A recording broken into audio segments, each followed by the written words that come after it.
guys, இன்னைக்கு அரிசி பருப்பு சாதம் ரெசிபி பார்க்கலாம் வாங்க. ஃபர்ஸ்ட் நம்ம 2 glass of rice and 1 glass of dal எடுத்துக்கலாம்.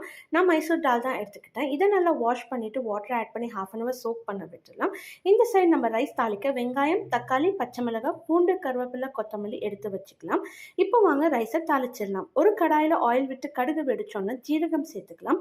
அப்புறம் காஞ்ச மிளகாய் போட்டு பொரிஞ்சோன்னா green chillies and curry leaves and ஆனியன்ஸை ஆட் பண்ணி நல்லா வதக்கிக்கலாம்.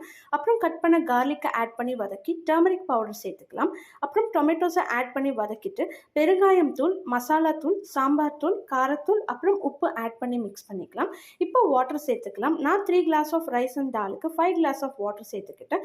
இதை நல்லா கொதிக்க விட்டுடலாம். வாட்டர் நல்லா பாயில் ஆனோன்னா ரைஸ் அண்ட் தால் ஆட் பண்ணிக்கலாம். அண்ட் ரைஸ் அண்ட் தால் நல்லா கம்ப்ளீட்டாக குக் ஆனோன்னா லாஸ்ட்டாக கீ ஆட் பண்ணி கொரியாண்டர்ஸை சேர்த்து இறக்குனா சூப்பரான அரிசி பருப்பு சாதம் ரெடி. கண்டிப்பாக ட்ரை பண்ணி பார்த்துட்டு கமெண்ட்ஸை சொல்லுங்கள். அண்ட் மறக்காமல் நம்ம சேனலை சப்ஸ்கிரைப் பண்ணிக்கோங்க. பாய்.